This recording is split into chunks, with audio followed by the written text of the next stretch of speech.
O que você pensaria se visse um caminhão com a cabine tão alta que fosse preciso uma escada para entrar? Não é ficção científica, é o Corvette D800, um colosso americano que quebrou todas as regras do design.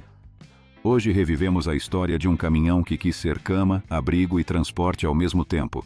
Prepare-se para conhecer o gigante que confundiu mecânicos e deixou sua marca na história. Uma cabine que desafia a lógica. A primeira coisa que chama a atenção nesse veículo é sua cabine absurdamente elevada. Não é um erro de design, nem uma modificação moderna. Foi construída assim desde o início. Essa peculiaridade visual não foi gratuita. Na verdade, tem uma explicação funcional que revela muito sobre o contexto do transporte nos Estados Unidos em meados do século XX. Naquela época, muitos fabricantes de caminhões enfrentavam uma necessidade urgente: oferecer um lugar confortável para que os motoristas pudessem descansar em viagens longas. A infraestrutura de rodovias começava a se expandir rapidamente, obrigando os caminhoneiros a passar cada vez mais tempo ao volante. As rotas de milhares de quilômetros eram cada vez mais comuns, e os fabricantes sabiam que um espaço para dormir dentro do veículo já era um requisito indispensável. Uma cama no banco do passageiro. Enquanto algumas marcas colocavam uma beliche atrás da cabine ou até integravam áreas de descanso nos reboques, a Corvette decidiu reinventar o espaço. Colocou a área de descanso no próprio banco do passageiro. Ele podia ser facilmente estendido e, ao ser aberto por completo, transformava-se em uma cama de tamanho quase de casal. Essa característica tão peculiar foi a razão do formato corcunda da frente do caminhão. A elevação da cabine permitia aproveitar esse espaço sem sacrificar outras funções. Durante a condução, essa disposição não era especialmente confortável para relaxar, mas em paradas prolongadas permitia que o motorista dormisse com muito mais comodidade do que em outros modelos contemporâneos. Em sua forma mais compacta, os bancos podiam acomodar até 4 passageiros, enquanto o motorista tinha sua posição separada. Uma estrutura de 2 andares, mas o design elevado não respondia apenas à área de descanso. O D800 tinha compartimentos de carga adicionais localizados nas laterais do motor, no que poderíamos chamar de primeiro andar. Enquanto isso, o motorista e seus acompanhantes viajavam no segundo andar, bem acima do bloco do motor. Essa distribuição dava uma sensação de amplitude no interior e deixava espaço para armazenamento sem comprometer a funcionalidade da cabine. No entanto, nem tudo eram vantagens. O capô inclinado do D800, embora visualmente imponente, reduzia a visibilidade direta do motorista, algo nada desejável em veículos tão grandes. Além disso, o acesso ao motor era extremamente complicado. Para manutenções menores havia painéis laterais com alças, mas se o reparo exigia algo mais sério, era necessário desmontar parte do piso da cabine. Uma decisão de design que muitos consideraram pouco prática. Acesso elevado. Uma porta para o céu? Outra peculiaridade era a posição da maçaneta da porta, em uma altura tão elevada que parecia feita para gigantes. Em muitas fotos históricas é possível ver uma escada encostada no caminhão, como se fosse parte do equipamento padrão, embora, é claro, não fosse. Na prática, o motorista subia em uma pequena plataforma, segurava-se com uma mão no suporte traseiro e com a outra abria a porta, entrando na cabine por um ângulo bastante incômodo. O fim de uma era para a Corvette.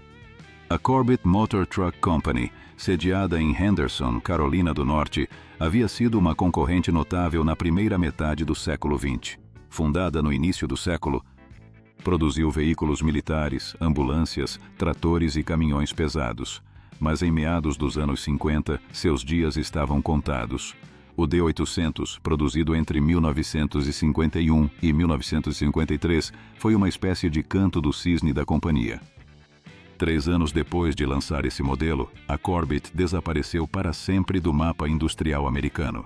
Curiosamente, o design da cabine foi ajustado várias vezes durante seu curto período de produção. As versões mais antigas, como a que protagoniza esta análise, eram extremamente altas e difíceis de operar. Nas edições finais, a altura foi reduzida, numa tentativa de tornar o caminhão mais prático para o dia a dia. Mas isso não foi suficiente para reverter a sorte da empresa. Comparações com outras raridades do asfalto. Embora o Corbett D800 tenha sido um dos caminhões mais chamativos de sua época, não foi o único com design fora do comum.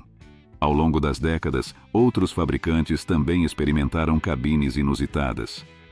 Um exemplo claro é o GMC Cab Over Engine, produzido também nos anos 40 e 50, que colocava a cabine diretamente sobre o motor para reduzir o comprimento total do veículo, permitindo maior manobrabilidade em áreas urbanas. Outro exemplo fascinante é o Tatra T813, um caminhão tchecoslovaco com tração nas 8 rodas e uma cabine minimalista, que parecia saído de um filme de ficção científica. Esse tipo de veículo era projetado mais pela funcionalidade extrema do que pela estética, mas acabava criando uma identidade visual própria muito marcante. Em comparação, o Corbett D800 se encontra em um ponto intermediário. Não era um caminhão militar, nem de transporte urbano, mas sim um colosso pensado para cruzar o país com estilo.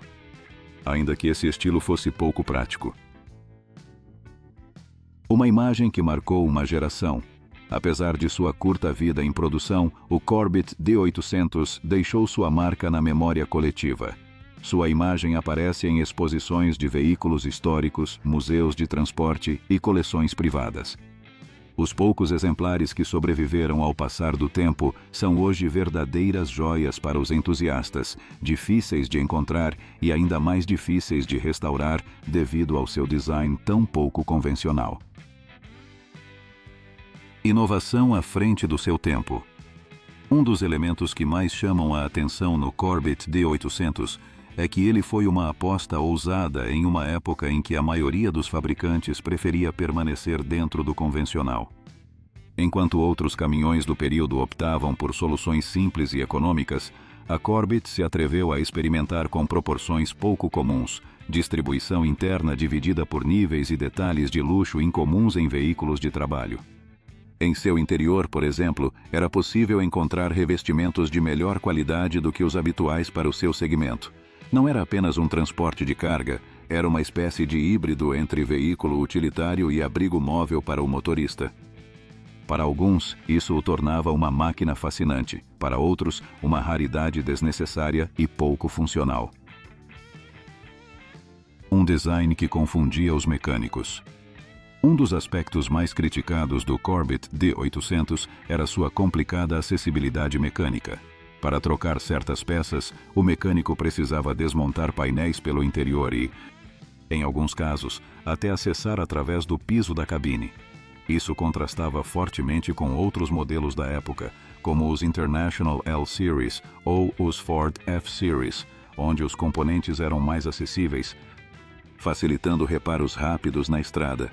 A ideia de ter o motor enterrado sob a cabine fazia sentido do ponto de vista do espaço, mas era uma dor de cabeça para quem precisava manter o veículo operacional sob pressão, especialmente em rotas longas ou em condições extremas. Ainda assim, o Corbett tinha uma reputação de robustez que lhe permitia evitar visitas frequentes à oficina.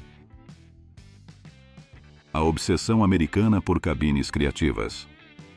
Embora o Corbett D800 pareça um experimento isolado, ele não foi o único caminhão na história dos Estados Unidos a tentar quebrar as regras com uma cabine fora do comum. Um caso muito particular foi o do caminhão Marmon Harrington, uma marca que durante as décadas de 1930 e 1940 experimentou com linhas angulosas, múltiplas janelas e proporções assimétricas. Seu objetivo era melhorar a visibilidade do motorista, mas muitos reclamavam que essas formas distraíam mais do que ajudavam. Numa linha semelhante, a Freightliner apresentou seu modelo Cab Over Engine, em português, cabine sobre o motor, no fim dos anos 1940. Ao contrário do Corbett, essa proposta buscava melhorar a manobrabilidade urbana, reduzindo o comprimento total do caminhão. Embora o acesso ao motor também fosse incômodo, os benefícios operacionais lhe deram certa aceitação na indústria, especialmente em cidades com restrições de espaço. Os caminhões que pareciam outra coisa. Alguns veículos pesados chegaram a ser tão estranhos visualmente que eram frequentemente confundidos com ônibus, locomotivas ou até vagões futuristas. Um exemplo europeu interessante é o Citroën Tipo 15. Com uma cabine frontal semicircular que dava a impressão de se estar vendo um bonde sobre rodas. Se o compararmos com o Corvette D800, podemos dizer que ambos compartilhavam essa estética experimental, ainda que com propósitos completamente diferentes. Enquanto a Citroën se concentrava na elegância urbana e no transporte leve, a Corvette pensava em longas distâncias, força bruta e conforto a bordo. Ainda assim, ambos os modelos pareciam saídos de um filme retrofuturista, muito à frente das expectativas de sua época. Sobreviventes solitários do passado. Hoje em dia, encontrar um Corvette D800 em estado original é praticamente um milagre.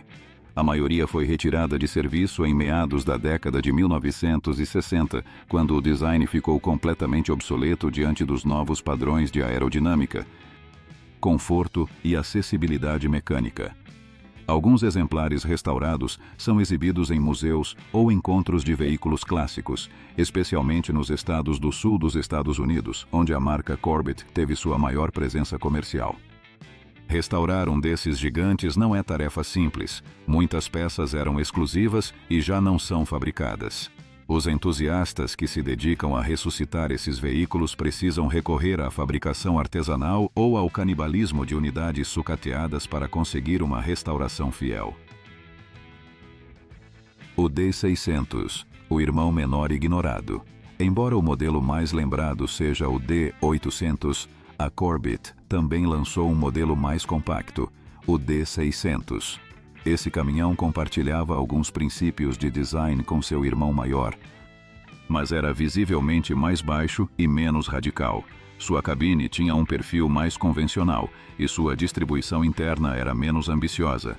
O D600 não teve o mesmo impacto visual nem técnico, mas cumpria sua função com eficiência. Em algumas regiões rurais da Carolina do Norte e da Virgínia, manteve-se em operação até o início da década de 1970. Sua confiabilidade era tamanha que muitas pequenas empresas de transporte agrícola o preferiam a modelos mais modernos. Estética ou funcionalidade? A eterna dicotomia.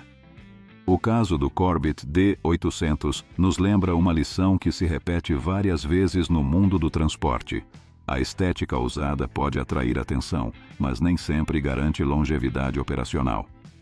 Apesar de seus méritos técnicos, seu design arriscado o transformou em uma espécie de caminhão de culto, adorado por poucos e evitado por muitos. Em contraste, caminhões de aparência mais simples, como o Mack B Series, alcançaram décadas de sucesso graças à manutenção fácil, estrutura prática e um visual mais convencional. No entanto, nenhum outro modelo de sua época conseguiu a mesma combinação de estranheza visual e ousadia funcional que o Corvette D800. Um testamento da engenhosidade americana.